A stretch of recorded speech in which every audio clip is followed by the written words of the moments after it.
igual procedemos a...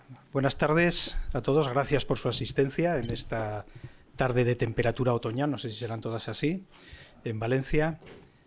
Sí, igual apagamos la luz para que se pueda ver un poco mejor la proyección. Bueno, lo primero de todo, dar las gracias al Ateneo Mercantil de Valencia, que hoy nos acoge, al Instituto de Historia y Cultura Militar, a la Dirección General de Sanidad Militar de la Defensa y, en particular, a mi amigo Vicente, coronel director del Museo Militar de Valencia.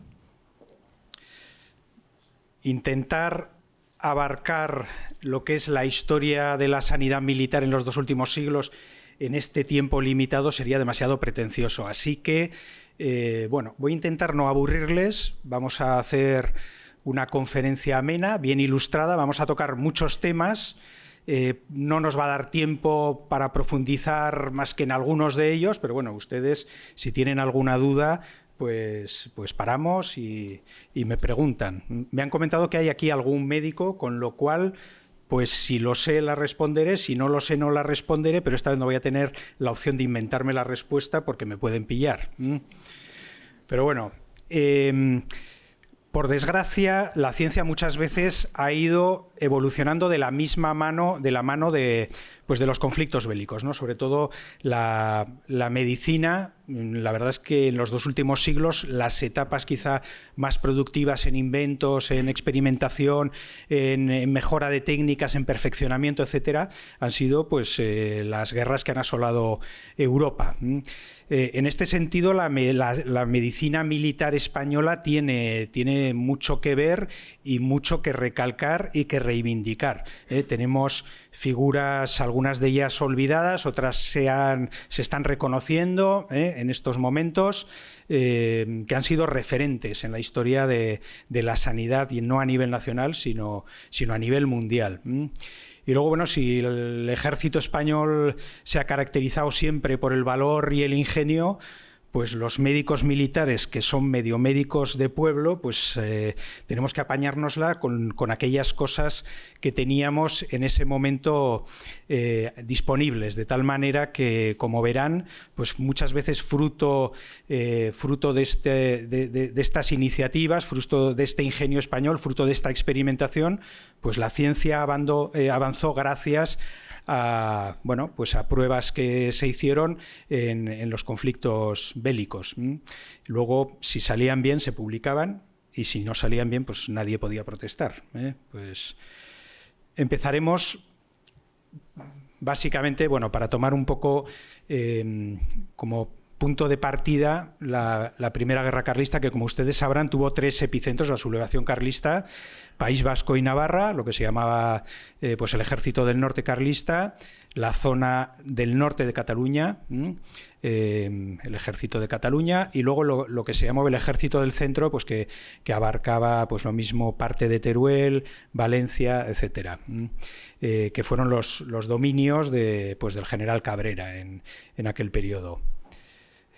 ¿Cómo estaba la medicina en aquel momento? Esta imagen es uno de estos magníficos cuadros de Ferrer Dalmau, que en este caso viene a recrear una enfermería de campaña en la batalla de Bailén, con toda su crudeza, claro.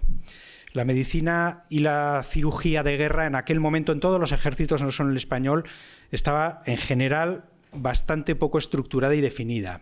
Se improvisaban botiquines de campaña en los mismos campos de batalla, se improvisaban hospitales de guerra cercanos a los frentes, pero en general lo que caracterizaba todo es pues, bueno, la premura, la falta de medios. En ese momento existía también unos recursos farmacológicos muy limitados. Las técnicas quirúrgicas iban poco a poco avanzando y perfeccionándose, pero la difusión de estos avances, precisamente pues por el tema de que las publicaciones eran en idiomas diferentes, pues tardaban en extenderse. Apenas existían protocolos de actuación. Me he saltado aquí varias cosas. Y los casos, como este libro que tenemos aquí, que es de los primeros tratados sobre heridas, realizado en la Primera Guerra Carlista. Como sabrán ustedes, hubo una expedición británica que se puso de parte del gobierno isabelino y que combatió a los carlistas.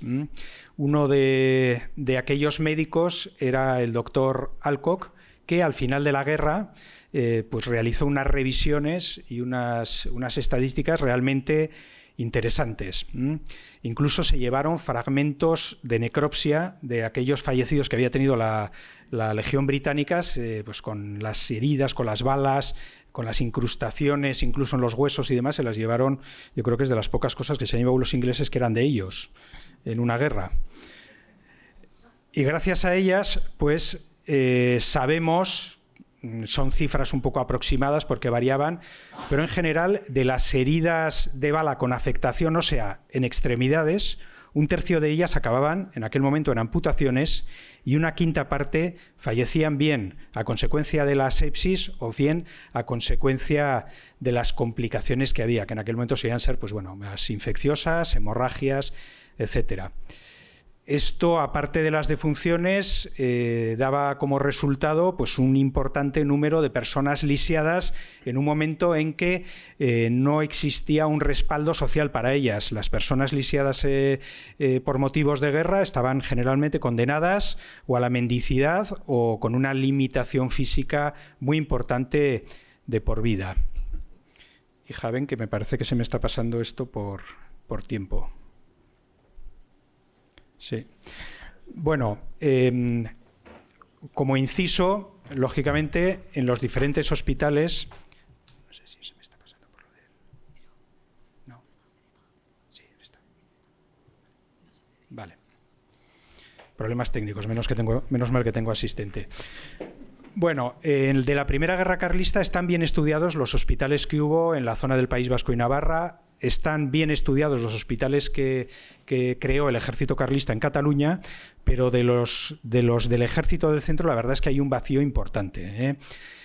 Sabemos que el principal era el de Morella, que había otras localidades que también tuvieron y en los que se organizaron hospitales de sangre, pero queda una labor de investigación todavía pendiente.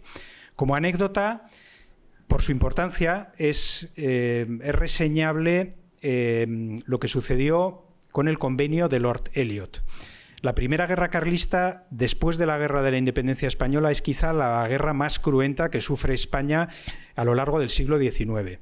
El derecho de guerra no existe y la dinámica de represalias y contrarrepresalias estaba tomando una tónica realmente alarmante.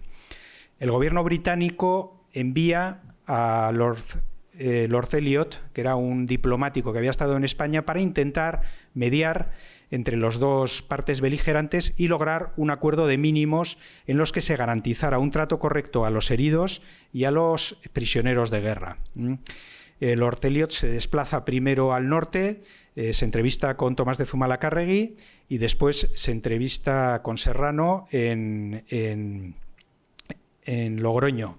Rápidamente logran un acuerdo y de esa manera pues bueno, se formalizan en una serie de puntos todos estos aspectos que hemos comentado. La verdad es que el convenio de Lord Eliot luego tiene una vigencia muy corta, son pocos meses y otra vez se vuelven ambos bandos a las andadas. Como anécdota, Lord Eliot, en agradecimiento a Zumalacárregui por su disposición y por lo rápido que habían logrado ese acuerdo, le regala un anteojo que había usado el general, el Wellington durante la Guerra de la Independencia Española. Es un anteojo, un catalejo monocular que se encuentra depositado en el Museo del Ejército de Madrid, aunque hay cierta controversia porque también el Museo de Ormaiztegui expone otro anteojo que dice que es el original. Y recientemente el Partido Carlista de Navarra también ha sacado otro catalejo que dice que es el original. O sea que hay 3 catalejos originales. Nosotros en la exposición también exponemos un catalejo, pero en ese caso sí que podemos asegurar que es el único que no es original de forma garantizada. Mi opinión personal es que el verdadero es el de Madrid. Lo he defendido en todos los foros, menos cuando me invitaron a dar una conferencia en Ormaiztegui, que no me atreví. Bueno, del mismo modo que el convenio Lord Elliot, hay otro similar, que es el convenio de Segura, que es el que firma Ramón de Cabrera y Antonio Van Halen en enero, ya varios años después, de 1839, en lo que se refiere a los heridos y a los prisioneros en el ejército del centro. Cronológicamente, la primera figura de la que vamos a hablar es Nicasio Landa. Era un médico militar nacido en Pamplona, poco conocido, pero con un protagonismo, yo creo que es en los mediados del siglo XIX, seguramente la principal figura de la medicina militar española, con una repercusión internacional, pues bueno, muy, muy llamativa. Era un hombre, ante todo, Landa, polifacético. Era médico militar, era higienista, era epidemiólogo, era escritor de temas militares, pero también de aspectos muy diversos. También tiene sus trabajos de arqueología, sus trabajos de historia, sus trabajos de investigación. Es inventor, es jurista y es un hombre, bueno, superdotado, como los navarros de aquella época. Sabía 5 idiomas, sabía castellano, sabía francés, sabía alemán, sabía inglés, sabía italiano y algo de vascuence. Entre sus primeros trabajos están algunos dedicados a la táctica de sanidad militar en campaña. Es un hombre muy formado, gracias precisamente a esa capacidad, aquella cualidad de ser políglota. Es un hombre que tiene acceso a los tratados de sanidad militar, de organización y a todos los avances que en ese momento se están dando en Centroeuropa, pues también como consecuencia de las diferentes guerras. Es protagonista también en la epidemia de cólera, en la epidemia de tifus, escribe varios tratados. Es un hombre que allá donde tiene unas experiencias clínicas, después escribe un folleto o escribe un libro. Lo mismo el tema epidemiológico, el tema de la higiene, el transporte de heridos y el derecho de guerra son algunas de sus intenciones, de sus intereses principales. Establece, como hemos dicho, en algunos de los congresos que hay de medicina militar y de organización militar a nivel internacional, el representante de España en varios de ellos es Nicasio Landa, y establece contactos estrechos con lo más granado de la medicina militar europea del momento. Entre las personas con las que establece contacto es con Henry Dunant, como sabrán ustedes, fundador de la Cruz Roja Internacional. Henry Dunant, bueno, es un filántropo suizo que asiste a la batalla de Solferino. Asiste como, bueno, pues como técnico auxiliar, como ayudante sanitario, en 1859, durante la Guerra de Independencia del norte de Italia. Entre Prusia y Francia hay una batalla muy importante que produce un absoluto desastre, un colapso en la intendencia sanitaria de los dos ejércitos. Mueren muchos heridos en los mismos campos de batalla, sin posibilidad de atención, los servicios sanitarios se ven desbordados, sin posibilidad de transporte, etcétera.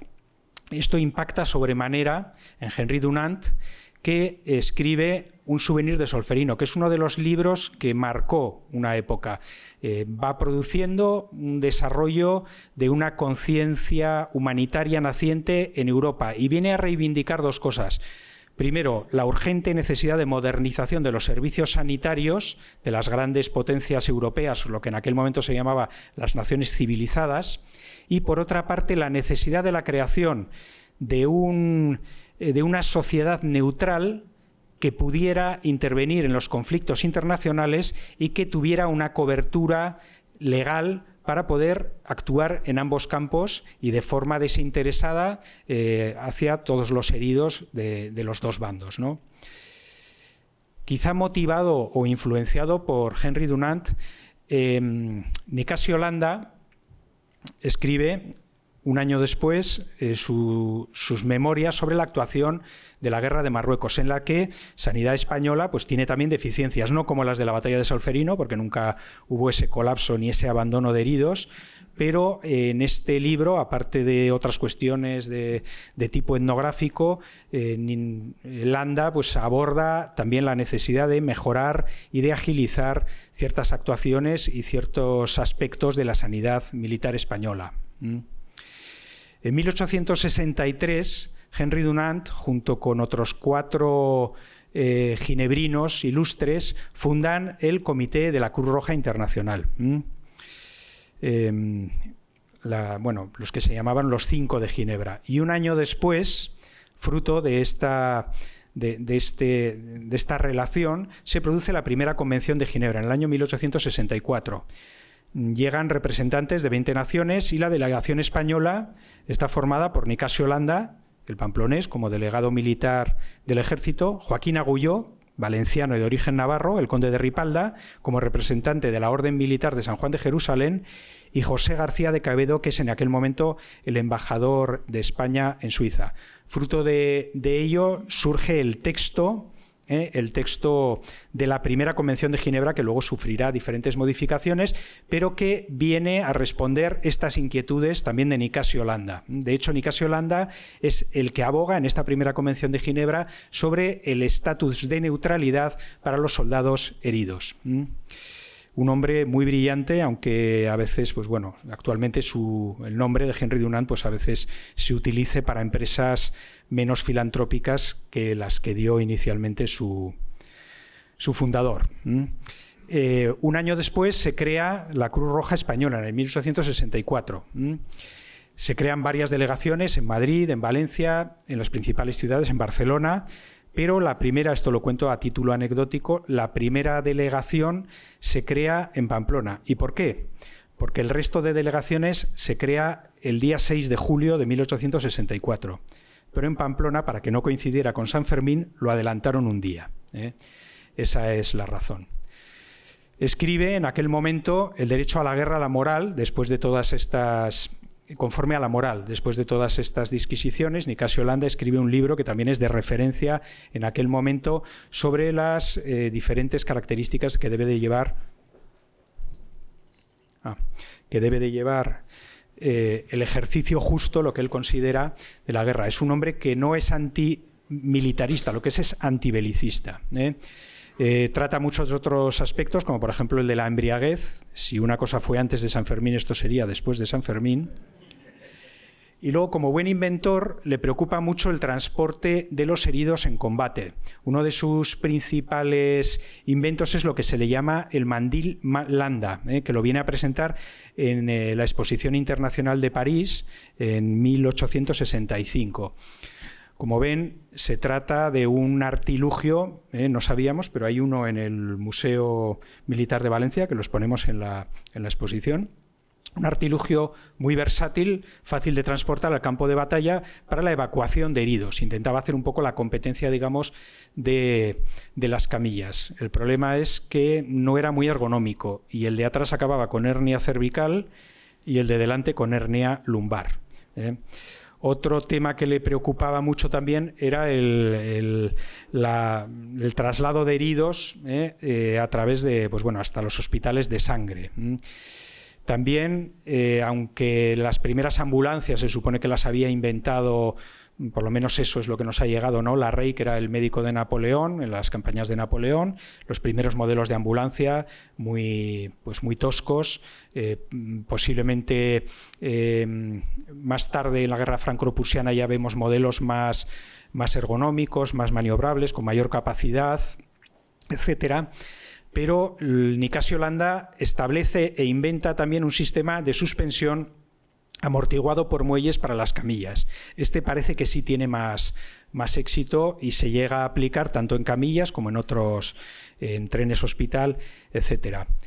Es un afamado también epidemiólogo y bueno, al hablar de epidemiología, pues en Valencia, qué menos que mencionar a Balmis o a Ferran, menos conocido, pero autor de la primera vacuna contra el cólera.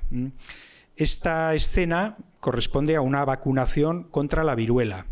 Y yo creo que es la única fotografía en la que encontramos un ternero anestesiado del que se está extrayendo la linfa para inocularle en los brazos, pues en este caso de un chiquillo y de una chica joven. La fotografía fue sacada en Pamplona, en un taller de vacunación.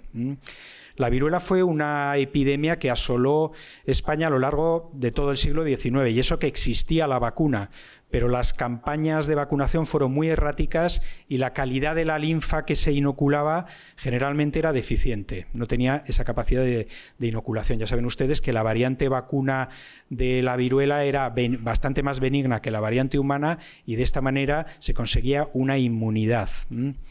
Se inoculaba algo de linfa de una vaca infectada de viruela y de un ternero, y se conseguía pues, pasar la enfermedad, lo mismo que las vacunas actuales de la gripe, pues de forma más leve, y conseguir de esta manera inmunidad. La gracia de la fotografía es que bueno, están dos médicos inoculando, y luego está el veterinario que ha sedado, ha anestesiado al ternero, y está extrayendo la linfa. La Tercera Guerra Carlista es una contienda desde el punto de vista sanitario con mucho interés por lo que se desarrolla en España y por las personas que vienen también a colaborar de otros países europeos pues en la atención a los heridos y enfermos de guerra. Es una guerra bastante más civilizada que la Primera Guerra Carlista. Ambos ejércitos, salvo casos puntuales, se comportan de forma bastante más humana, y los tratados generales, la Convención de Ginebra y demás, son aplicados por parte de los dos ejércitos. La sanidad militar española, entre otras cosas, gracias a las reformas impulsadas por Landa, han sufrido bastantes mejoras durante este periodo. Ya existe una organización clara de que en caso de batalla dónde deben estar los puestos de socorro, dónde deben estar los hospitales de sangre, las rutas de evacuación y los hospitales principales. Se ha dotado a todos los batallones de los famosos cajones o cestones sanitarios, pues para poder realizar inmovilizaciones, curas, vendajes, una primera cura, etcétera, que son transportados a través de mulos a la primera línea de batalla. Se ha distribuido entre los mismos combatientes lo que se llamaban los pañuelos triangulares según el modelo Smatch, que había patentado un médico alemán. Era un pañuelo triangular muy versátil, lo mismo es para hacer un vendaje para evitar una hemorragia, que para con unas tablillas pues poder realizar una inmovilización de un paciente fracturado. Realmente se ha avanzado, y luego existe una conciencia social muy importante respecto a la neutralidad de los heridos en campaña y el respeto de la vida y unas condiciones dignas de los prisioneros. Es lo que se llama la caridad en la guerra. Y también muy puesta en marcha por la Cruz Roja Internacional y la Cruz Roja Española. La Cruz Roja tiene un problema en aquel momento en la guerra carlista. Está pensada para conflictos internacionales, es decir, una guerra entre dos naciones. Una guerra civil, en principio, es un estatus que escapa a el ámbito de acción de la Cruz Roja. Aunque realizan una serie de Landa y algunos otros juristas realizan una serie de modificaciones en el Estatuto de la Cruz Roja Nacional en previsión de lo que podía ocurrir, se veía que podía haber una guerra civil en España y la Cruz Roja debería poder actuar sobre ambos bandos, en la práctica solo puede actuar, establecer sus establecimientos en zona gubernamental, en zona controlada por la parte del gobierno liberal. En zona carlista, si bien actúa, recoge heridos de ambos bandos y los atiende, no puede establecer sus hospitales. La primera actuación de la Cruz Roja Española es el 5 de mayo de 1872. 2 días antes tuvo lugar lo que se llamó la Batalla de Oroquieta, o el encontronazo o el desastre de Oroquieta. El primer intento de sublevación por parte de los carlistas. Cruza don Carlos VII cruza la frontera y se pone al frente pues, de 8.000 hombres, más de la mitad de ellos todavía sin armamento, sin organización y con muy pocos medios. El general Moriones, que es navarro, conoce muy bien todo aquello, el general liberal Moriones, parte con una columna de Pamplona y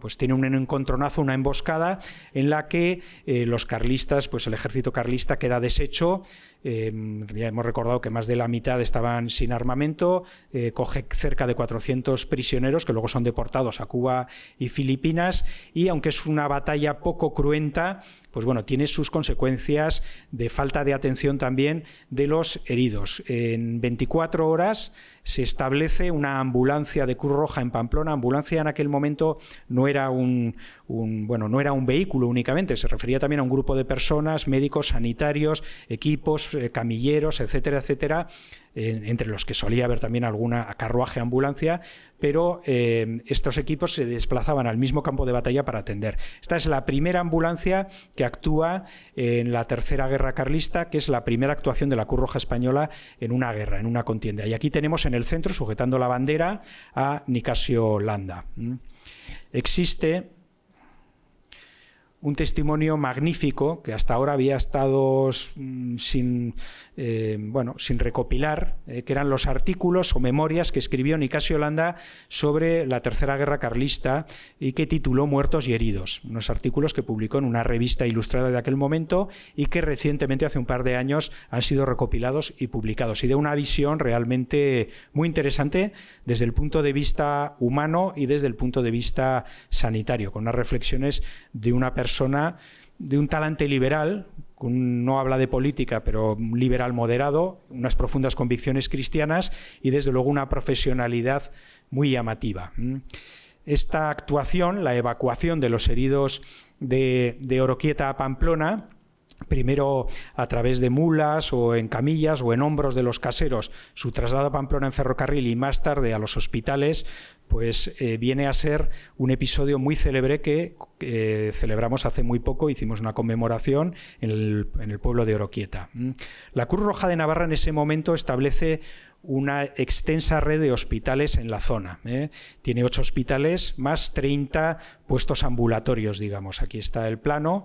De ellos, uno de los más importantes es el que establece en Tafalla, en el Palacio del Conde de Gendulain, en unas salas que todavía se conservan. Cada uno de los miembros de Cruz Roja llevaba una carta de seguridad, que era un documento como este, que le permitía moverse libremente tanto en campo carlista como en campo liberal. Y pasaremos un poco a comentar de forma también un poco sucinta, pero por su importancia nos vamos a detener en lo que fue la sanidad militar carlista, que también no deja de ser pues sanidad militar española. En 1873 el general Antonio Brea, que era un general de artillería del ejército que se pasó a los carlistas, escribía al respecto: el vacío era grandísimo, los pobres heridos eran insuficientemente curados y socorridos. Aún recordamos haberlos visto hacinados en habitaciones pequeñas, insalubres, en el hospital que se había improvisado en Abárzuza. El médico no tenía residencia fija en el hospital y las camas y demás efectos eran debidos al desprendimiento particular de los vecinos de los pueblos comarcanos. El irreparable Instituto de las Hermanas de San Vicente de Paúl era sustituido por sus propias madres. Uno de los espectáculos que más presente se me quedó en el recuerdo fue ver a 2 heridos carlistas, padre e hijo, asistidos varonil, pero nada facultativamente, por la esposa y madre de ambos desgraciados. Hemos de recordar que la Cruz Roja no podía actuar en esos casos. De esta manera, doña Margarita, que era la esposa de Carlos VII, crea en 1873 el sucedáneo carlista de la Cruz Roja, que se llamaba La Caridad, Asociación Católica para el Socorro de Heridos. Para ello establece un comité de personas de su máxima confianza, estaba María Josefa Vazco, las hermanas Flórez, etcétera, que se dedicarán a la creación de hospitales de guerra en territorio carlista que asistirán, al igual que la Cruz Roja, tanto a heridos carlistas como a heridos liberales. Establecen delegaciones en un montón de países europeos, en Francia, en Alemania, en Inglaterra, en Austria, en Estados Unidos, normalmente entre ambientes legitimistas o ambientes católicos que envían dinero a España. Este dinero es invertido en comprar material sanitario que es, a su vez, llevado a España gracias a Tirso de Olazábal, que es el encargado un poco de hacer este tipo de gestiones. y de este modo crear hospitales de guerra, como veremos. Doña Margarita cuenta con estrechas colaboradoras. En este sentido, una faceta poco conocida es que Emilia Pardo Baztán, en ese momento era una ferviente seguidora de don Carlos y del carlismo, se dedica a dar conferencias tanto por España como por países europeos a favor de la causa carlista y a favor de la caridad. Luego, como hemos dicho, está María Josefa Vazco, las hermanas Flores. María Josefa Vazco es la mujer de un adinerado banquero granadino que pues dedica toda su fortuna a la atención de los heridos. También se crean en muchas poblaciones, en este caso en Leiza, comités de mujeres que se dedican lo mismo a recoger fondos que a preparar vendas, hilas, recoger material sanitario, etcétera. Y luego, dentro de la caridad, encontramos una doble dirección.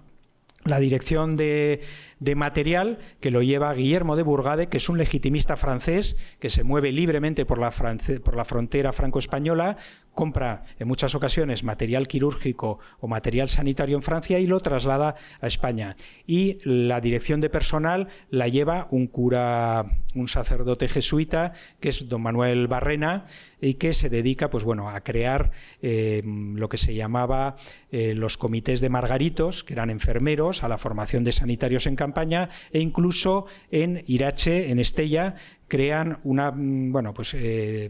se establece la formación de médicos sanitarios, que hay un sistema de residencia, digamos, como lo que es ahora la residencia de los médicos. Las prácticas las realizan en el hospital de Irache.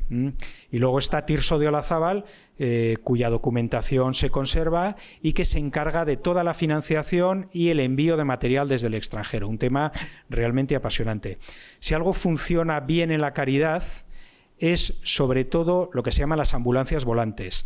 Cada hospital cuenta con 1, 2, 3 sistemas de ambulancias que se dedican rápidamente, están siempre preparadas para marchar al campo de acción, a los mismos campos de batalla, y allí trasladar. Suelen tener, como hemos dicho, ambulancias, pero tienen también mulos que llevan los diferentes cajones quirúrgicos, tienen los margaritos, que son los ambulancieros o los sanitarios, y luego ya en los hospitales, pues ahí establecen una atención más reglada, ¿no?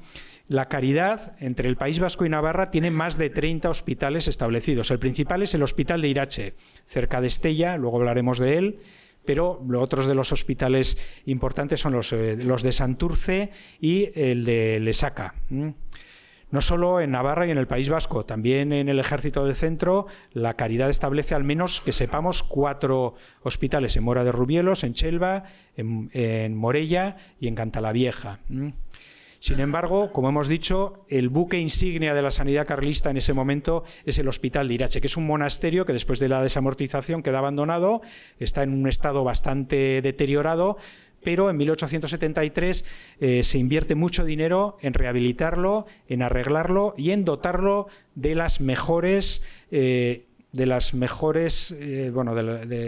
lo mismo material que instrumental, etcétera, de las mejores tecnologías que hay en ese momento en Europa. Se llevan equipos quirúrgicos desde Bélgica, se llevan 3 ambulancias también desde Bélgica, llegan de Austria, material muy puntero en aquel momento.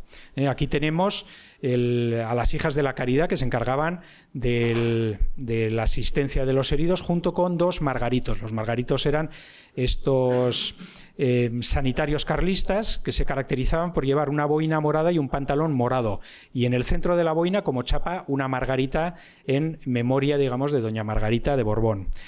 En Irache convergen personas muy curiosas. Entre ellos está San Benito Meni, el que es patrón de los voluntariados, que en ese momento se está intentando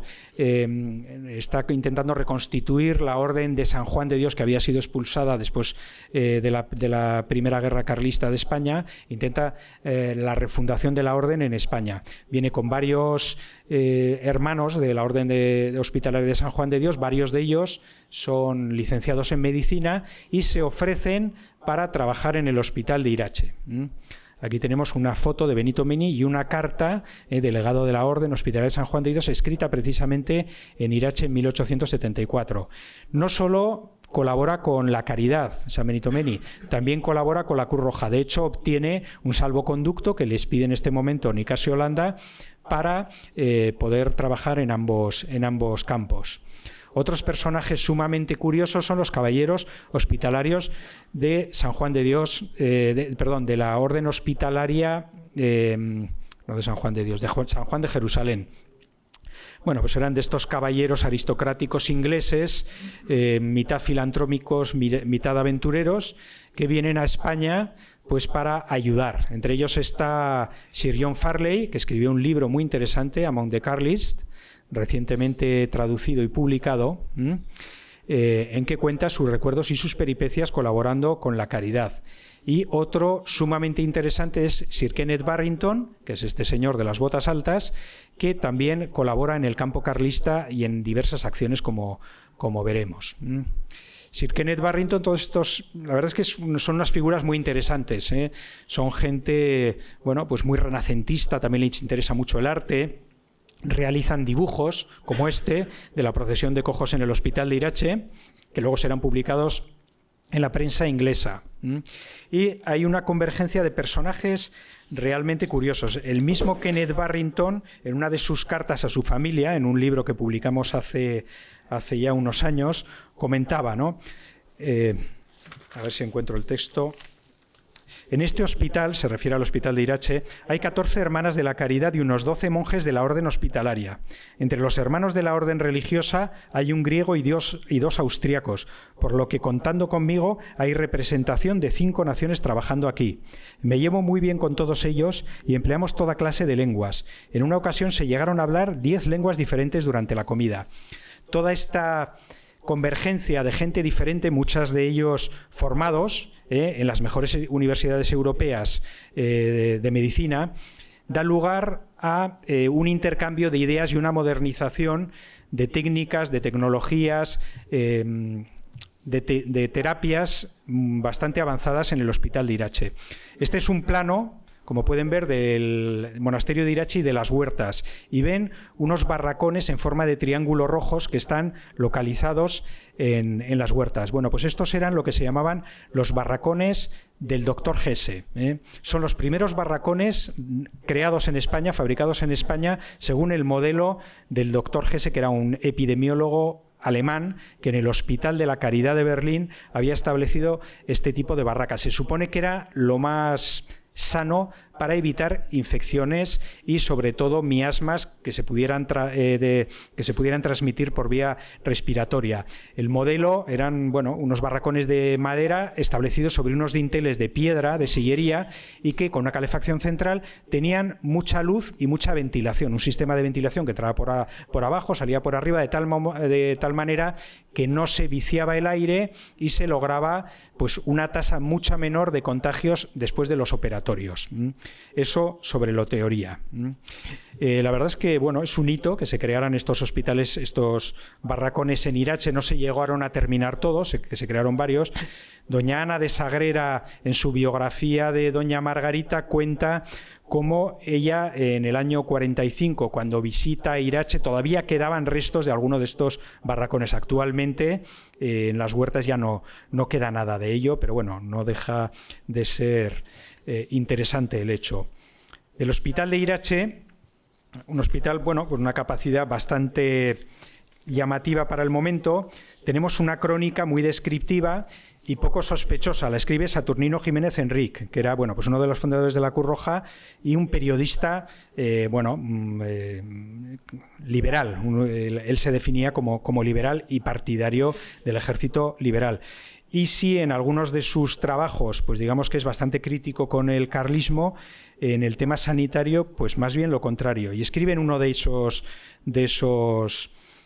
obras, ¿no?, refiriéndose al Hospital de Irache. Estaba dividido en 14 salas, bien ventiladas y espaciosas. Podían contener unos 400 heridos. La disposición de los lechos, el orden de servicio, la previsión de todas las comodidades no tenían que envidiar a un hospital de primera categoría. La fiebre purulenta, tan común en otros hospitales de campaña, no se conoció nunca en Irache, por grande que fuese la aglomeración de heridos. Merecían encomiástica mención en el hospital de Irache el gabinete de química, espléndidamente surtido, la ropería y, en una palabra, todas las dependencias naturales de esta índole de establecimientos. Todas las salas estaban cruzadas de estufas que en invierno hacían pasar desapercibida la cruda temperatura propia de aquel país. Si algún día el que esto leyere visita Navarra, le aconsejo que no deje de ir a Irache y dar un paseo por el campo de la Caridad, donde la Caridad asentaba sus reales al pie del histórico Montejurra.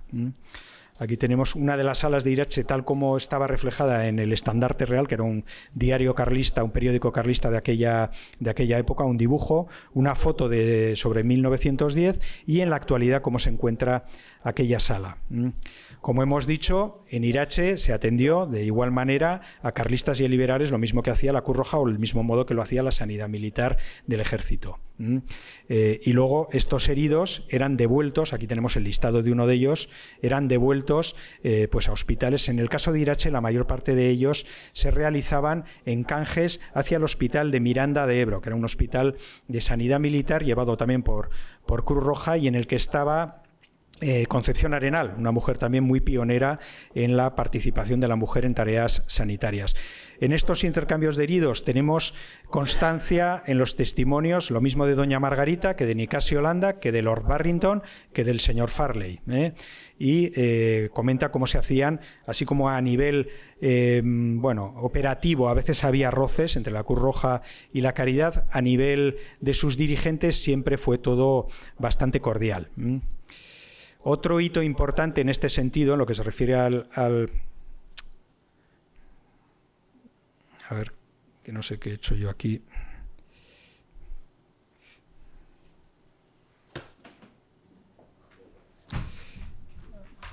Así, ¿no? Ya. Sí.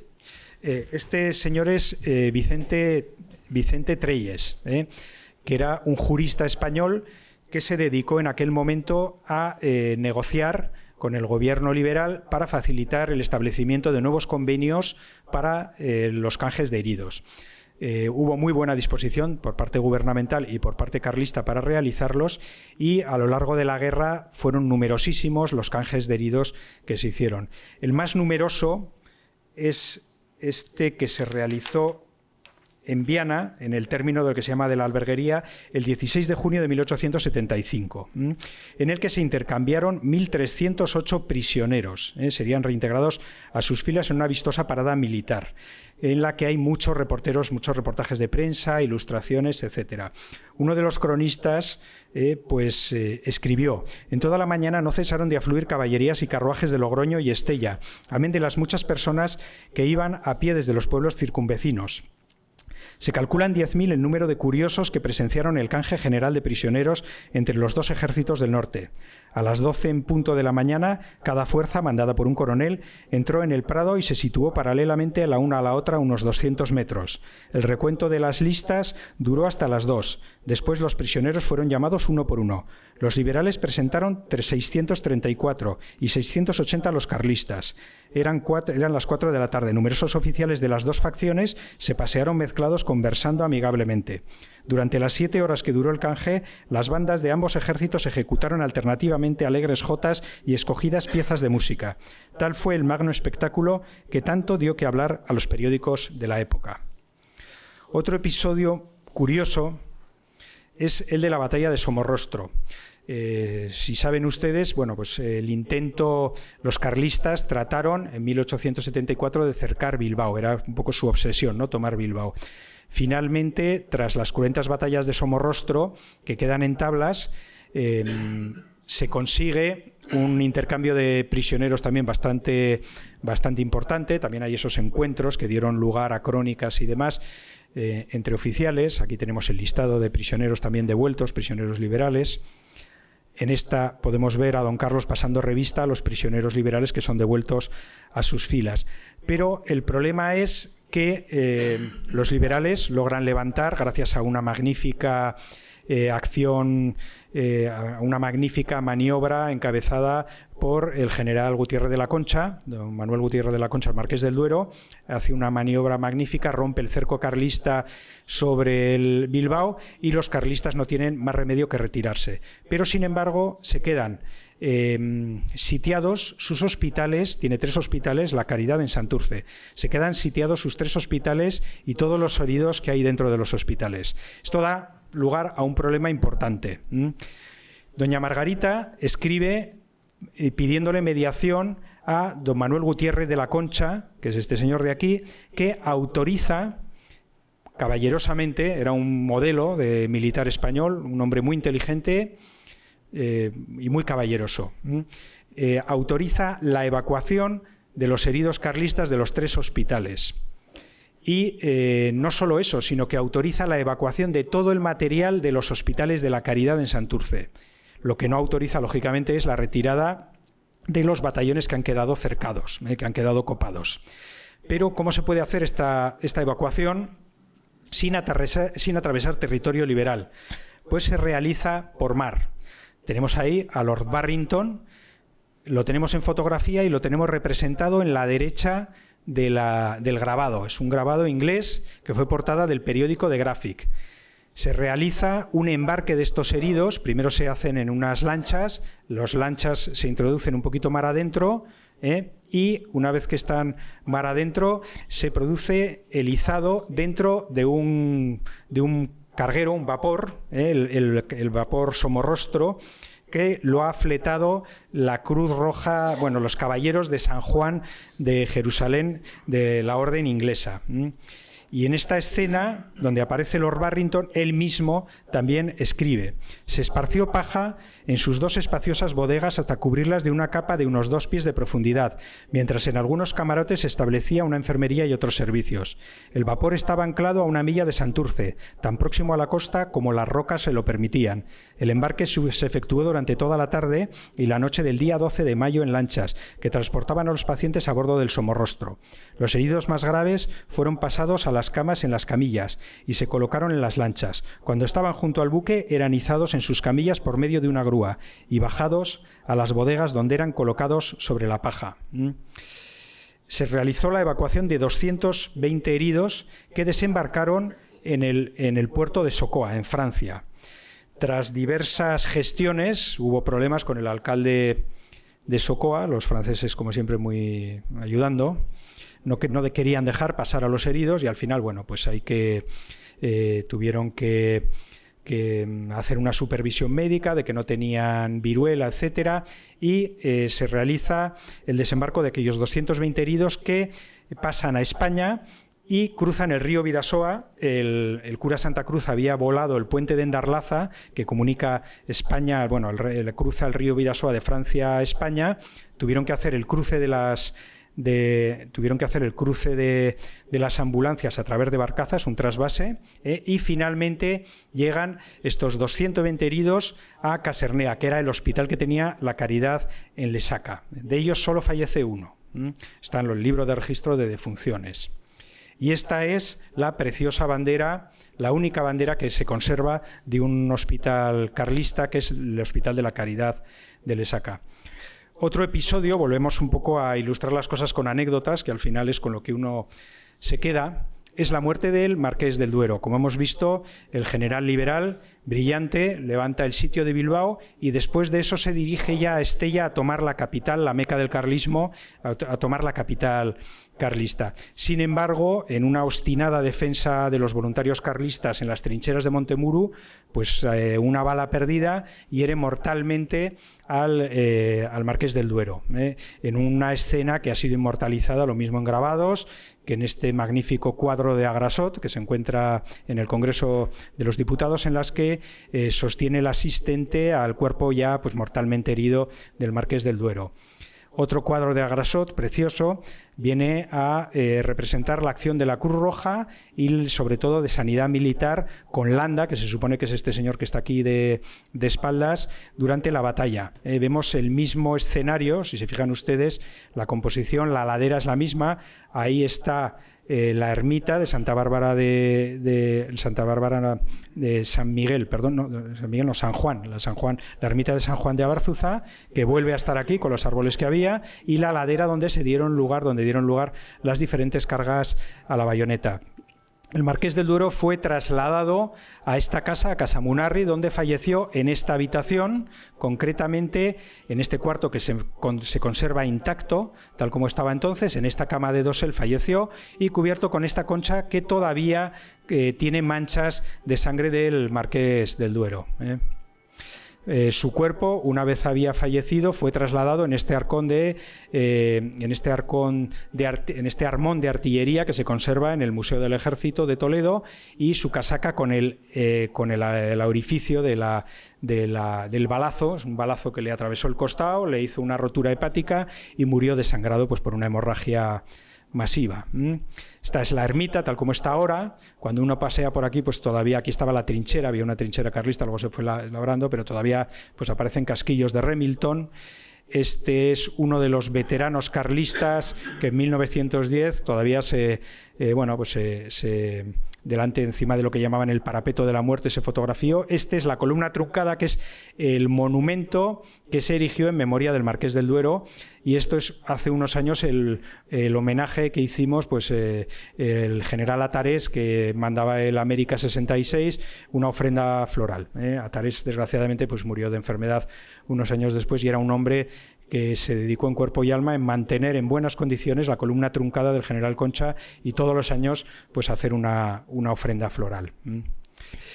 El hospital de Irache, la verdad es que funcionó muy bien, y no solo fue un arma de sanidad, también fue un arma de propaganda. Don Carlos lo visitó con asiduidad, y doña Margarita pues también estuvo durante 2 semanas, ahí estableció los servicios centrales de la caridad, y se dedicó, aunque no era de formación enfermera, se dedicó a la asistencia de los heridos, tanto carlistas como liberales. La prensa carlista dio mucho pábulo a todo esto, y sirvió un poco pues, para contrastar la leyenda negra que siempre desde los medios liberales se había dado al carlismo, pues de gente bárbara, curas trabucaires y todo esto, que en cierto modo pues, sigue todavía vigente.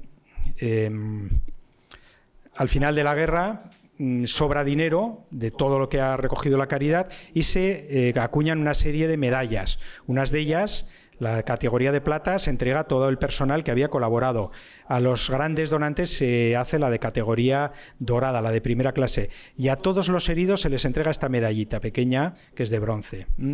Doña Margarita queda indeleblemente en el imaginario carlista como la reina buena que vende sus joyas para comprar material quirúrgico, abandona las comodidades de palacio, se persona en el terreno de la guerra, en el campo de la guerra, y para ayudar pues, a sus heridos y a su pueblo en armas, así como a los heridos enemigos, a los que trata igualmente, porque ella dice que siendo españoles todos son hijos suyos. Este cuadro es muy posterior, este cuadro es del año 40 y pico, lo hizo Muñoz Sola. Es alegórico, es un cuadro que tomó como modelo una fotografía, luego se idealiza un poco, pero ¿qué es lo interesante? Vemos la montaña sagrada del carlismo, Montejurra al fondo, y a los pies de Montejurra, que es donde se encuentra el Hospital de Irache. Queda indeleblemente unida la memoria de doña Margarita a el Hospital de Irache. A partir de entonces a doña Margarita se le conocería como el Ángel de la Caridad. Eso es algo que, bueno, en la dinastía carlista queda muy marcado, ese servicio de la reina enfermera. Esta es doña María de las Nieves, que estuvo al lado de don Alfonso Carlos, hermano de Carlos VII, en Cataluña y en el ejército del centro durante la Tercera Guerra Carlista. Más tarde trabaja como enfermera de la Cruz Roja en un hospital de sangre austriaco. Aquí abajo está él, está ella y está don Alfonso Carlos con un sombrero tirolés ahí al fondo. Este modelo de la reina enfermera no solo es de la dinastía carlista, también doña Victoria Eugenia ejerce como enfermera de la Cruz Roja durante la Guerra de Marruecos Y en otras dinastías, en la monarquía inglesa y en otras monarquías europeas, durante la Primera Guerra Mundial se estila mucho, pues bueno, de forma más simbólica que práctica, pero esa ayuda a los heridos. Es un modelo que cuaja, hay mucha iconografía de esa época. Aquí vemos a dos enfermeras con un chico en una foto preciosa, un muchacho que se supone con uniforme de rayadillo, que es de la Guerra de Cuba. Esta es otra postal española de la Guerra de Marruecos, dos niñas disfrazadas atendiendo un herido. Daremos en la Guerra de Cuba, Vicente lo sabe bien y en la exposición se da fe de ello. Ramón y Cajal, navarro de nacimiento, aunque él sí sintió siempre más aragonés de adopción, participa como médico militar, está en Puerto del Príncipe, luego es traído a España pues porque contrae el paludismo, me parece, creo recordar, y también unas fiebres tíficas. Más tarde tenemos la Guerra de Marruecos, quizá es una de las contiendas donde más se desarrolla y de forma más rápida, junto con la Tercera Guerra Carlista, la cirugía en España. Una figura en ese sentido fundamental es Fidel Páguez Mirabé, que es quien inventa o publica o experimenta lo que se llama la anestesia epidural o metamérica. La anestesia inhalada ya desde principios de siglo se estaba utilizando, pero pues era una anestesia difícil de controlar, aunque ya se van creando respiradores e inhaladores cada vez más sofisticados, pero difícil de controlar y a veces con efectos indeseables, lo que podía ser que el paciente se despertara en mitad de la operación o otros más indeseables todavía, que es que el paciente no se despertara después de la operación. Era difícil dosificar los efectos secundarios. Este hombre lo que hace es introducir el anestésico directamente en la capa epidural, de tal manera que se anestesia toda la raíz medular a partir de ahí, con muchos menos efectos secundarios. Durante la Guerra Civil Española, los avances son también muy notorios, y son muy notorios en ambos bandos. Si al comienzo de la Guerra Civil lo cierto es que los principales hospitales de guerra y la mayor parte del material sanitario está en manos del Ejército de la República, el Ejército Nacional o sublevado en los primeros meses realiza una labor muy interesante de organización, de captación de material. A mí me tocó estudiar la del Ejército del Norte, y la verdad es que es muy sorprendente. Aprovechan la posibilidad del acceso a Francia para comprar material, para comprar fármacos y demás, pero podemos decir que para mediados de 1937 el Ejército Nacional está tan bien pertrechado en material sanitario como el Ejército de la República. Y conforme va avanzando la contienda, vemos cómo va mejorando, y los últimos meses del Ejército de la República, a pesar del buen material y las buenas instalaciones que tenía, cosas de la guerra, ¿no? Acaba colapsando. Los profesionales de la medicina, pues tenemos magníficos profesionales tanto en el bando republicano como en el bando nacional. Los del bando nacional publicarán mucho en España durante la guerra y al final de la guerra. Los del bando republicano publicarán desde el extranjero después de la guerra, y alcanzan, en muchos casos, sus publicaciones alcanzan una mayor difusión. Pero las técnicas quirúrgicas son, podríamos decir, tan perfectas en un bando como en otro. Luego es un tema muy interesante también el tema de la represión en la clase médica. Hay mucho médico, la mitad de los médicos españoles, la mitad de los talentos de la medicina española marcha al final de la guerra al exilio. Pero durante la guerra civil, tanto en un bando como en otro, los médicos represaliados son prácticamente excepcionales, son muy pocos. ¿Por qué? Yo lo achaco primero al corporativismo de los médicos, es decir, un médico no va del mismo modo a que un fallo médico, no voy a decir que se vaya a tapar, pero sí, siempre existe un corporativismo. Entre compañeros de promoción, en un bando y en otro, siempre se hizo la vista gorda. Y aparte de eso, de la necesidad se hizo virtud. En aquel momento, donde había escasez de médicos y escasez de sanitarios preparados, pues un médico, aunque tuviera un expediente político, tanto en un bando como en otro, que no fuese, entre comillas, inmaculado, era muy necesario en el frente, de tal manera que se contaba con ellos y después podíamos decir que habían lavado su expediente pues participando en los, bueno, pues en los hospitales de sangre de uno y otro bando. Sobre las técnicas quirúrgicas que se desarrollaron en aquella época, se ha hablado mucho de lo que se llamaba la cura oclusiva o el método Trueta o el método español.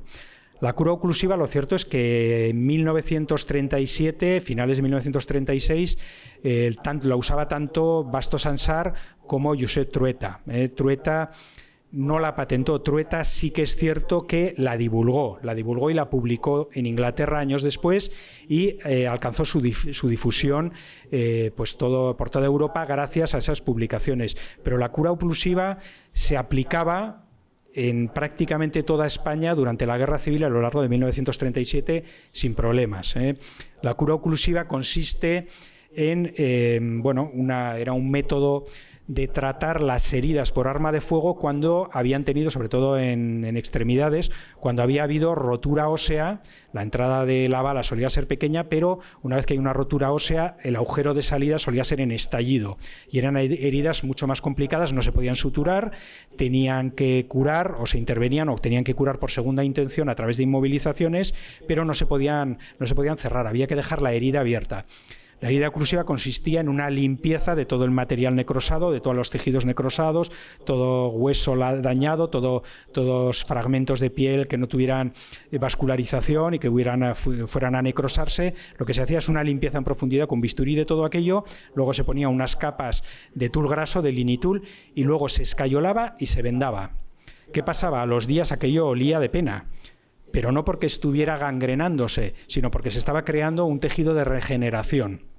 Entonces esa cura se mantenía tal vez 3 semanas, tal vez un mes, salvo que hubiera evidentemente fiebre o signos de infección, y cuando se desataban, cuando se abrían esa cura, veían por una parte que había un tejido cicatricial de granulación muy bueno y por otra parte las heridas, las fracturas óseas estaban ya en proceso de consolidación, con la ventaja de que no había que ir haciendo curas. Eso era muy importante porque en aquel momento, en momentos de afluencia masiva de heridos, los sanitarios no había posibilidad de estar todos los días levantando la cura a alguien. Esta cura oclusiva se demostró pues un método magnífico para tratar heridas de arma de fuego y se aplicó y salvó miles de vidas, tanto en el Frente Nacional como en el Frente Republicano. Luego, como hemos dicho, desde el exilio, Josep Trueta protocolizó, sí que es verdad que mejoró ciertas cosas, lo publicó y se aplicó durante la Segunda Guerra Mundial, siendo un invento español, le llamaban la cura española. Otro aspecto muy interesante también es el de las transfusiones sanguíneas. La transfusión sanguínea no se inventó durante la Guerra Civil Española, ya se estaban haciendo transfusiones desde 1910. A partir de 1920 estaba bastante claro lo de la identificación de los grupos sanguíneos y se realizaban transfusiones pues, bueno, en función eso, de los grupos sanguíneos, ¿no? Desde el comienzo de la guerra existieron unos magníficos servicios de transfusión tanto en la parte republicana como en la zona sublevada. En la parte republicana los solía llevar Frederic Durán, que es el que montó el servicio de transfusión en Barcelona, un experto en lo que era la organización de donantes, la clasificación, les hacía unos test pues, para asegurarse que no tuvieran enfermedades contagiosas, grupos sanguíneos, etcétera, y luego estableció un sistema de ampollas que se sellaban y en las que se introducía aire comprimido, de tal manera que en el campo de batalla se pinchaba la ampolla y por ese mismo aire comprimido que se iba expandiendo iba pasando la sangre al receptor. Al principio lo cierto es que lo que se solían hacer eran transfusiones directas. Directamente se conectaba al receptor con el donante. En todos los hospitales, al principio en todos los hospitales de guerra, de hecho eran eran el tipo de transfusión favorito, pues por la seguridad, por la frescura de la sangre, la calidad, etcétera. Siempre entre las enfermeras de guerra normalmente se determinaba el grupo sanguíneo y aquellas que eran del grupo 0, el RH todavía no estaba cuantificado y todavía no se identificaba, pero las que eran de grupo 0 se solían considerar como las donantes favoritas. También en zona nacional el que desarrolló todos estos sistemas era Carlos Elósegui, que era un médico guipuzcoano que estaba en el servicio de transfusión del Hospital Central de Madrid, pero que le pilla, el alzamiento le pilla en San Sebastián y se incorpora, era de familia carlista, se incorpora a las tropas nacionales y es el que desarrolla entre el Ejército del Norte el servicio de transfusión. Realiza también bastantes innovaciones, inventa junto a otro, a ver si lo tenemos aquí, junto a Arévalo, inventa un transfusor de sangre, que era pues un aparato que a través de una ruedita que se iba girando, lo que se iba es bombeando desde el donante al receptor, se iba donando, se iba transportando el flujo de sangre, ¿no?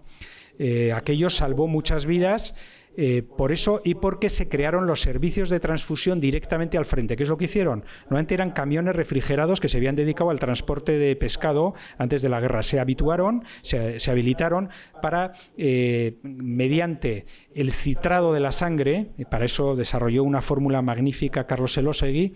El citrado de la sangre era para evitar que ésta se coagulara, y la refrigeración de la sangre a través de estos camiones refrigerados se conseguía hacer la transfusión en diferido. Se llevaba sangre, normalmente del Grupo Cero Universal, al mismo frente de batalla y se conseguía transfundir a los heridos que lo requirieran en estado grave.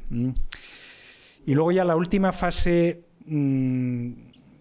Bueno, pues hablando ya un poquito de lo que es los hospitales de sangre, durante la Guerra Civil, en general, tanto en zona nacional como en republicana, solían estar los hospitales llamados hospitales de sangre, que eran los que estaban en primera línea, donde se hacía la primera cura. Luego estaban los hospitales centrales, aquellos que contaban pues con más medios radiológicos, con otros servicios, donde se podían hacer intervenciones quirúrgicas en diferido. Eran hospitales de gran capacidad. Y luego estaban lo que se llaman los hospitales de convalecencia. Eran aquellos en los que tenían menos medios, pero aquellos heridos o enfermos que estaban ya en proceso de recuperación o convalecencia pasaban ya unas estancias más largas. Esto generó que se crearan en España miles de hospitales, de retaguardia sobre todo, y que hubiera un auténtico fenómeno social en el mundo de la enfermería, una auténtica revolución. Muchas mujeres que no habían tenido en ese momento acceso a estudios de enfermería, solo existía en España, la primera escuela de enfermería que se creó fue la de Santa Isabel de Hungría en 1892, y estaban los cursillos de la Cruz Roja, que estaban generalmente limitados a gente de un estatus social un poco distinguido, en ámbitos rurales o gente que no era de clase pudiente. Tenía difícil el acceso al mundo de la enfermería. Sin embargo, en la Guerra Civil esto se produce una revolución auténtica y muchas mujeres de diversos ámbitos, sin poder, que hasta entonces no habían tenido acceso, tienen la posibilidad de estudiar enfermería. Primero a través de cursos bien de Cruz Roja, de Sanidad Militar, en este caso de la Junta de Guerra Carlista de Navarra, de diversas organizaciones o de los propios hospitales que creaban cursos de enfermera, que creaban lo que eran enfermeras auxiliares. Luego algunas de ellas siguieron estudiando y obtuvieron titulación homologada de enfermería a nivel nacional y acabaron siendo enfermeras profesionales a partir de la guerra. Me centraré en el Hospital Alfonso Carlos como un hospital, un poco peculiar, que nos sirve para ilustrar cómo funcionaban los hospitales de guerra durante la Guerra Civil. Es un hospital que crea en el Seminario de Pamplona, que es un edificio enorme, inmenso, que en ese momento se encuentra desocupado. Se ocupa como hospital de guerra, en el que se establecen 1.600 camas. Todo el personal del hospital es personal voluntario, más de 300 voluntarios, de los que el 80% son mujeres. Las jefaturas de la sala y la dirección de la mayor parte de los servicios son mujeres. Se produce una promoción de la mujer, quizá no por filosofía, sino por necesidad, pero que después marcaría, por lo menos en la historia de la sanidad a nivel de Navarra, un antes y un después. Lo que en principio iba a ser un hospital únicamente para requetés, al final, tras negociaciones con Sanidad Militar, acaba siendo un hospital para todo tipo de heridos, tanto del Ejército Nacional como soldados republicanos heridos, y aquí están sus directores, Víctor Martínez y María Isabel Valeztena. lo que comentamos, un número importantísimo de mujeres, generalmente miembros de las asociaciones de Margaritas de Navarra, que tomaban como modelo a la reina Margarita, aquella de la que hemos hablado, cubrían todos estos servicios y muchas de ellas se hospitalizaron se especializaron como enfermeras.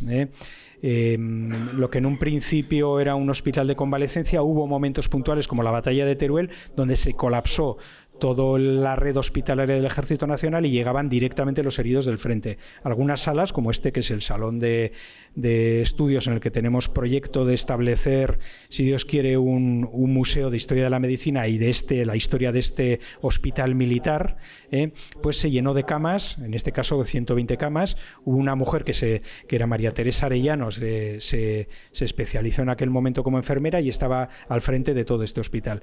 Un hospital no solo son las enfermeras, las camas, los sanitarios, los heridos, etcétera. Hay una maquinaria oculta en la sombra que es fundamental, tan importante como el otro, como es la cocina, como eran pues las personas que se encargaban del comedor, como era el lavadero. En aquel momento los heridos venían hechos una porquería del frente, había que limpiar toda esa ropa, arreglarles la ropa, había que proporcionarles, muchos de ellos, nueva ropa. Los talleres de enfermería, también había mujeres voluntarias. Las primeras farmacéuticas de Navarra estuvieron aquí en el Hospital Alfonso Carlos, traían las cosas, muchas de ellas de Francia, y a través de principios fundamentales tenían ellas que fabricar muchas veces los fármacos. En esta magnífica fotografía vemos a las dos radiólogas, una de ellas era valenciana. La primera es Santita María Santos Jaurrieta y la segunda era María Dolores Sagnier, que era de una familia carlista valenciana que tuvo que huir de Valencia y se refugió en Navarra. Tenemos varios médicos catalanes que del mismo modo acaban como refugiados en el Hospital Alfonso Carlos. Luego está, bueno, pues aquí el sistema vemos aquí las enfermeras, aquí vemos los médicos, muchos médicos de Pamplona, pero otros venidos, Taxonera, etcétera, venidos desde otra zona. Entre ellos estaba este señor de aquí, que era don Andrés Martínez Vargas, padre de la pediatría española, que era rector de la Universidad de Barcelona. Él es originario de Barbastro, y que, este señor había participado como voluntario con los franceses en la Primera Guerra Mundial. Era un hombre, bueno, pues de destacada significación política, había sido candidato de la CEDA. En Barcelona, bueno, sufre peligro y tiene que refugiarse en la Embajada de Francia. Gracias a la Embajada de Francia, y que es caballero de la Orden de la Legión Francesa por su actuación en los hospitales de sangre franceses durante la Primera Guerra Mundial, pasa a Francia y después se incorpora junto a su hijo y a su familia a la plantilla del Hospital Alfonso Carlos. Es un hombre que da mucho prestigio al hospital, publica bastantes cosas en el tiempo de la guerra desde el Hospital Alfonso Carlos y aquí lo tienen ejerciendo pues ya con 75 años, una vitalidad increíble. Yo tuve el privilegio de conocer mucho a esta señora que está aquí, que era pues Santita Jaurrieta, que era Lolita Jaurrieta, que era, bueno, pues su enfermera, la jefa de aquella sala. Esta es María Teresa Arellano, en lo que se llamaba la Sala Tercios de Navarra, junto al médico. Esta mujer también una valía extraordinaria, al frente de una sala con 120 heridos, en la que en principio era un hospital de convalecencia, pero al final realizaron pues amputaciones durante la batalla de Teruel, curas terribles, etcétera. Tuvieron que aprender de forma acelerada lo que las circunstancias y las necesidades requería. Aquí, bueno, alguna escena de convivencia, había heridos pues de todas las regiones de España, había de todas las condiciones, había requetés, había falangistas, había soldados, pasaron italianos, pasaron del ejército marroquí, pasaron prisioneros de guerra, etcétera. Los que más huella dejaron por sinvergüenzas eran los italianos, por cierto. Y luego, pues como todo hospital de guerra, pues había una cierta escasez de material. Las vendas tenían que desinfectarse, tenían que hervirse, tenían que lavarse y tenían que enrollarse, secarse y volverse a reutilizar. Aquí las vemos en la terraza del hospital, pues tendiendo las vendas. ¿Y qué se atendía? Pues en un hospital de guerra, seguramente en todos muy parecido. Esta es la estadística del Hospital Alfonso Carlos. Pues heridos por bala o por metralla, generalmente mayoritariamente extremidades inferiores, extremidades superiores, tórax o cráneo. Y luego enfermos, pues había todo ese cajón desastre de enfermedades respiratorias, que podía ser bronquitis, gripe, etcétera. Hubo muchos casos de paludismo en el frente de Levante, sorprendente, y luego pues tuberculosis, etcétera. Me hace mucha gracia porque aquí no pone otro tipo de enfermedades, eran las venéreas, que eran, bueno, pues en el momento de guerra bastante importantes, y aquí las camuflan como enfermedades de la piel en la estadística. Muy curioso también de la mentalidad de la época, ¿no? Y aquí, bueno, pues una foto de grupo, yo creo que muy representativa de esa convivencia, ¿no? Es muy bonito, y eso en la exposición lo hemos tratado de reflejar, ese particular mundo sociológico del hospital de guerra, esas relaciones humanas de la enfermera que hace pues de madre, de hermana, del soldado herido que no tiene familia, hace de confidente, hace de enfermera, y en las que en algunos casos los heridos se enamoran perdidamente, como las cartas lo reflejan, y luego les escriben. Hay en ese sentido, bastantes cartas expuestas en la exposición, que son algunas entrañables, otras divertidas. De los italianos, la verdad es que creo que no hemos expuesto muchas, ¿no? Pero hay bastantes. Bueno, también, como en todos los desastres de la guerra, se crea un servicio de prótesis y de rehabilitación para los heridos y amputados. Todo el tema de la ortopedia se había desarrollado muchísimo en Europa durante la Primera Guerra Mundial.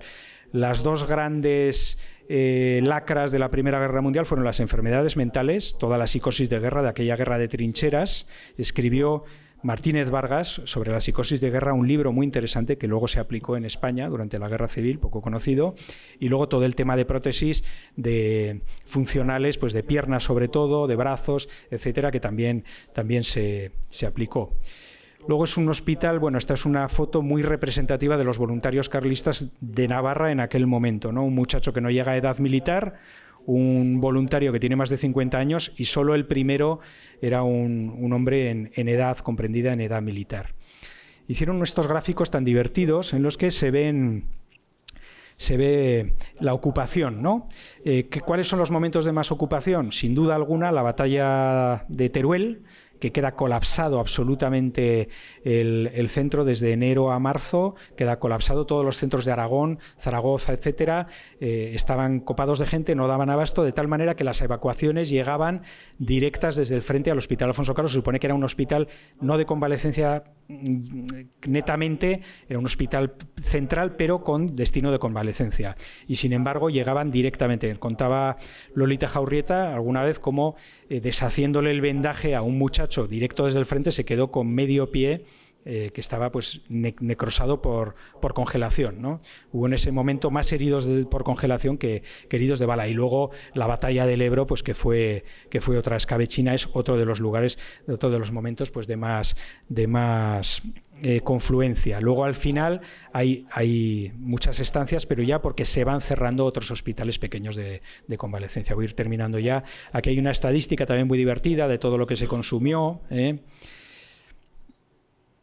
y cómo se financió este hospital. Por una parte, pagaba Sanidad Militar, era un hospital convenido con Sanidad Militar, y se pagaba 4,5 pesetas por día estancia por herido. Sin embargo, no era suficiente, de tal manera que se establecían pues, bueno, cuestaciones continuas, donaciones, peticiones en prensa, se hacían festivales, se llegaron a hacer corridas de toros. Había un enfermero que era Victoriano de la Serna, muy famoso entonces, que estaba de enfermero del Requeté en Pamplona.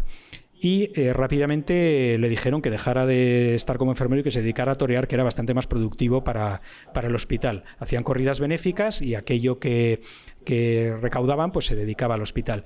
Vemos cómo en los primeros meses parece que la campaña va a ser corta y hay donaciones muy cuantiosas, pero a partir de noviembre, diciembre de 1937 las cuantías, la guerra se alarga, la repercusión en la economía familiar es evidente, de tal manera que disminuyen mucho las donaciones.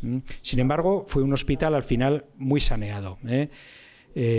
También de forma simbólica, esta es una hermana de don Javier Borbón Parma, Isabel Borbón Parma, otra princesa de la dinastía carlista que actuó como supuestamente enfermera. Aquí la vemos intentando posar. La mujer no hizo un vendaje en su vida, como se puede comprobar, pero solo para la foto pues la hizo. Era un hospital, bueno, que las fotos, pues aquí ven un ramo de margaritas, un cartel del Requeté, la simbología era muy importante, ¿no? Y el carlismo nuevamente, su buque insignia sigue siendo este hospital, hacen extensos reportajes en prensa, etcétera. Lo cierto es que fue una empresa colectiva. Aquí tiene una foto de familia muy llamativa, ¿no? Una empresa colectiva.